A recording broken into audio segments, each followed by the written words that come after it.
따뜻한 말 한마디. 불안한 사람들. 어른으로 사느라 힘들었죠?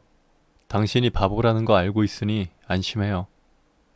오베라는 남자로 전 세계를 사로잡은 감동소설의 대가 프레드릭 베크만이 웃음도 감동도 한층 짙어진 새로운 장편소설 불안한 사람들로 돌아왔다. 소설 속 배경은 인질극은커녕 자전거 도둑도 없는 조용하고 평화로운 도시다. 새해를 이틀 앞둔 날 은행에 권총을 든 강도가 침입해 6,500크로나 한화로 약 88만 원을 요구한다. 그런데 이 은행 강도 하는 짓이 영 어설프다.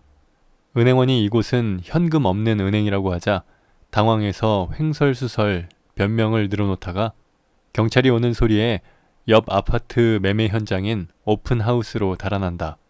상황은 순식간에 인질극으로 바뀌고 한 명은 인질범이, 아파트를 구경하러 온 나머지 8명은 인질이 되어버린다.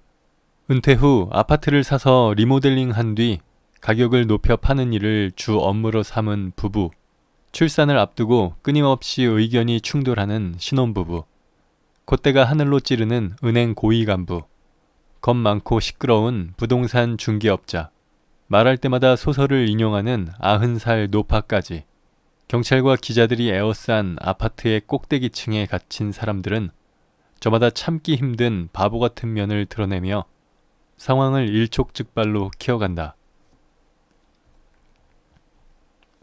은행 강도, 인질극, 아파트를 급습하려는 경찰들로 가득한 계단. 이 지경에 다다르기까지는 수월했다.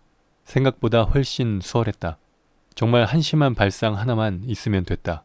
이건 여러 가지에 대한 이야기지만 무엇보다 바보들에 대한 이야기다. 따라서 남들을 바보로 단정하기는 쉽지만 인간으로 살아가기가 얼마나 바보같이 어려운 일인지 잊어버린 사람이 아닌 이상 남들을 바보로 단정하지는 못한다는 점을 미리 짚고 넘어가는 편이 좋겠다.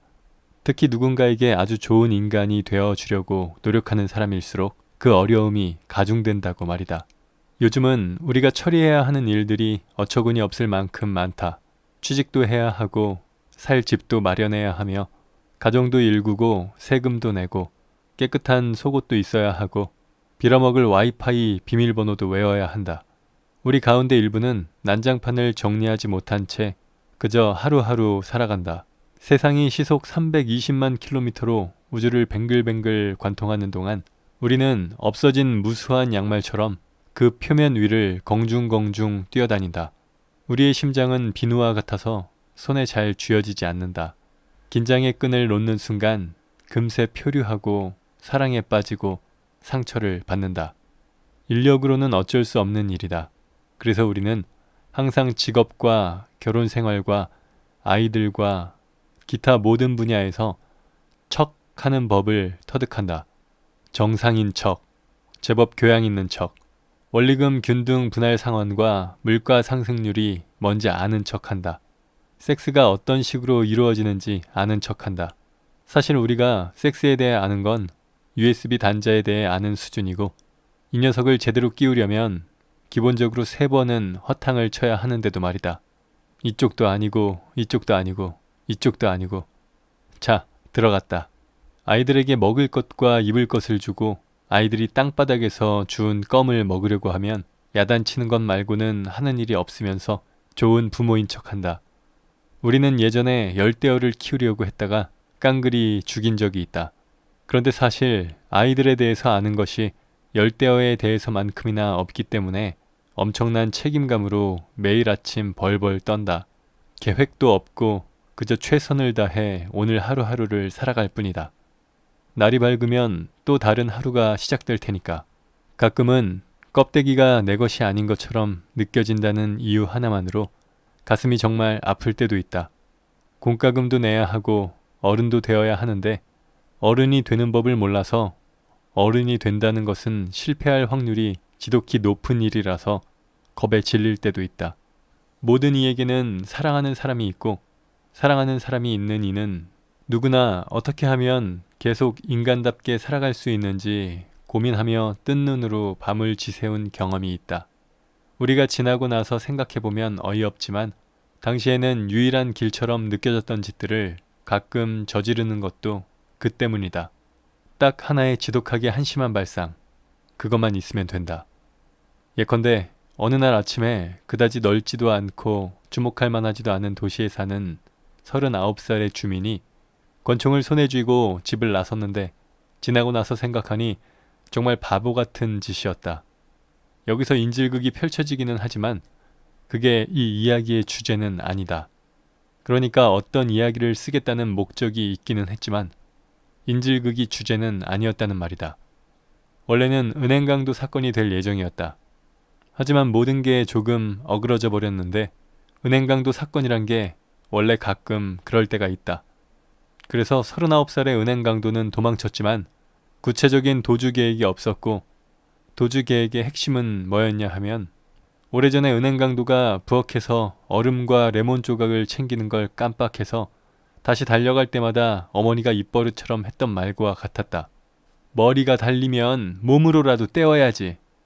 이쯤에서 짚고 넘어가자면 은행강도의 어머니는 진토닉에 절어 지냈고 그 때문에 세상을 떠났을 때 혹시라도 폭발할까 싶어 감히 화장하지도 못할 지경이었지만 그래도 기담아들을 충고를 하나쯤은 알고 있었다.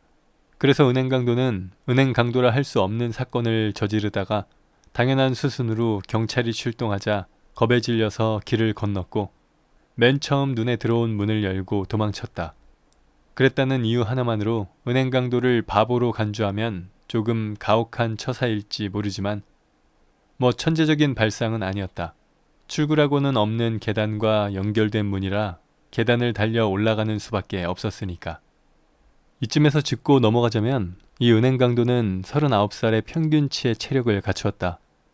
영혼 속의 인스타그램 사진을 닥치는 대로 흡수하는 블랙홀이 있어서 얼토당토 않게 비싼 자전거용 반바지나 수영모를 사는 것으로 중년의 위기를 해결하는 대도시의 39살이 아니라 의학적인 관점에서 볼 때 치즈와 탄수화물의 일일 소비량이 건강에 최적화되었다기보다 SOS 요청에 가까운 39살의 평균이다. 그렇기 때문에 꼭대기층에 다다랐을 무렵에는 모든 샘구멍이 열려서 숨쉬는 소리가 안으로 들어가려고 문구멍에 난 구멍이 되고 암호를 속삭이는 비밀 결사단의 목소리처럼 들렸다. 하지만 강도는 우연히 고개를 돌렸다가 어느 아파트 문이 열려있는 것을 보았다. 마침 매물로 나온 아파트라 구경하러 온 잠재 고객들로 버글거렸다. 그래서 은행강도는 숨을 헐떡이고 땀을 뻘뻘 흘리며 권총을 헛공으로 들어 올리고는 비틀비틀 안으로 들어갔고 그렇게 해서 이 이야기가 결국 인질극이 되었다. 이후 사태는 정석대로 흘러갔다. 경찰이 건물을 에워쌌고 기자들이 출동했고 사건이 TV에 보도됐다. 이런 상황이 몇 시간 동안 계속되자 은행강도는 항복하는 수밖에 없었다. 달리 대안이 없었다. 그래서 인질 8명, 그러니까 잠재 고객 7명과 부동산 중개업자 1명이 풀려났다. 그리고 나서 2, 3분 뒤에 경찰이 아파트를 습격했다. 하지만 그 안에는 아무도 없었다. 아무도 은행강도의 행방을 알지 못했다. 이 시점에서 당신이 알아야 할 것은 그게 전부다. 이제 이야기를 시작할 수 있겠다. 불안한 사람들 속 주인공은 몸만 커버린 채 미처 어른이 되지 못했다고 느끼는 사람들이다. 나이를 먹어가고 일을 해서 돈을 벌어야 하고 어른스러운 모습을 보여줘야 할 때마다 써야 하는 가면의 종류는 늘어간다. 이것저것 알고 있는 척, 처음 겪는 일투성이지만 겁나지 않는 척, 현재의 삶에 만족하는 척, 거기에 지켜야 할 아이나 식구가 있다면 절대로 실체를 들키지 말아야 할 사람이 한 명 더 늘어난다. 함께 살아가면서 점차 오해와 거짓말이 늘어가지만 그 거짓말조차 어떻게든 더 잘해보려 애쓴 몸부림이었음을, 사랑하는 사람을 행복하게 해주고픈 마음이 클수록 때로 더 바보 같은 실수를 저지르곤 한다는 것을, 이따금 그런 실수가 인생을 아름다운 난장판으로 만들기도 한다는 것을 작가는 불안한 사람들에서 어느 때보다 무르익은 솜씨와 심도 깊은 통찰로 말해주고 있다. 불안한 사람들.